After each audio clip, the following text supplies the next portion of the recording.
Barely 5 days after grade 6 exams Kipsang came to an end, the government has announced that all students in grade 1 to 9 will be day schooling beginning next year.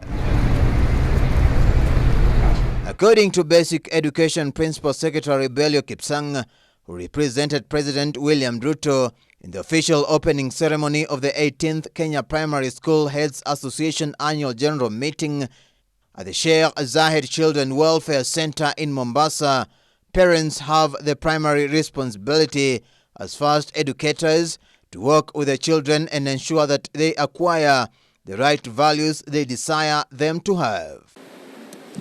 Therefore, as we move forward, day schooling will be the direction, because that's the only way we shall be able to engage with our children. And the first 9 years of our learning between grade 1 and grade 9, the direction that government will be taking is day schooling. And I'm aware this is a critical TOR of our presidential working party.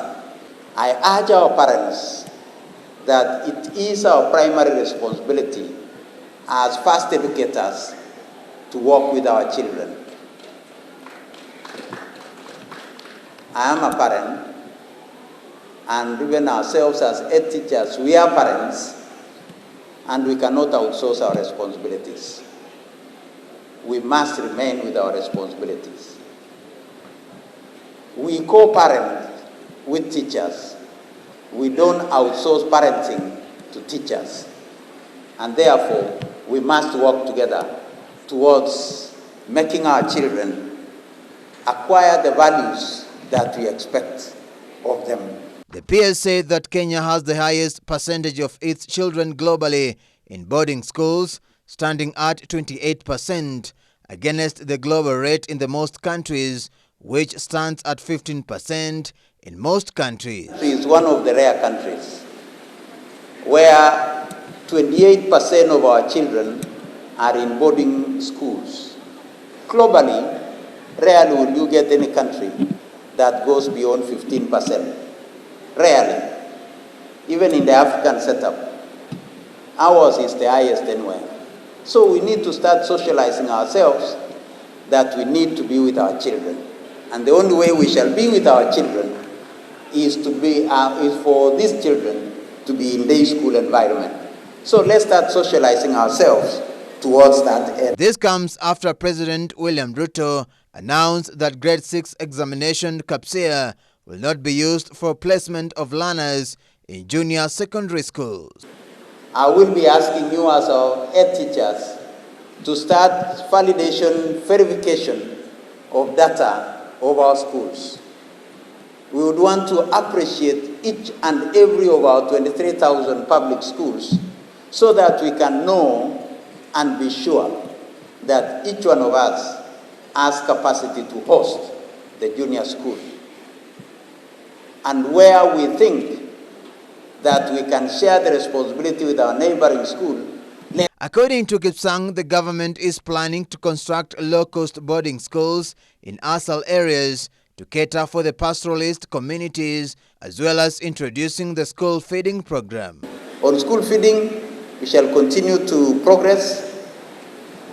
In the President's Education Charter, the President committed himself to double the number of children who benefit from school feeding program. And I'm sure we are working towards that as a government. Finally, I would want to acknowledge all our stakeholders who are here and urge them that let's work together in delivering the investment that we need to put in. The education sector continues to face a number of challenges, including digital learning due to lack of proper internet connection in some parts of the country, and trained teachers and electricity connectivity. That consideration be given to low-cost boarding schools in the ASAL areas, together with the feeding program in our schools, to enable us to realize the 100% retention. Meanwhile, primary school heads have called on the government to review capitation on primary schools, saying the figures currently in place fall below the requirement to effectively run a primary school. According to the Kenya Primary School Heads Association National Chairman Johnson Zioka, they now want the capitation reviewed and increased to about 7,500 shillings per child per year. The current capitation per learner in secondary school is 22,244. Last review on capitation was done in 2010, where capitation was kept at 1,400 per child. Sir, this figure falls far below the requirements to effectively run a primary. In the same breath, the Teacher Service Commission, TSC, has announced that the country was currently facing a shortage of 116,000 teachers. That to say is that the teacher shortage is a reality in this country. We have a shortfall of 116,000 teachers, and we are happy that even before 100 days, His Excellency the President has directed we recruit 30,000 teachers. I heard the President and the government. I'd like to reassure you, sir, that the Commission, as I am here, the entire system is in place, and by the close of the next 2 weeks, we will have advertised those posts, because we have to align with the directive of the President. So if you transform one child according to the number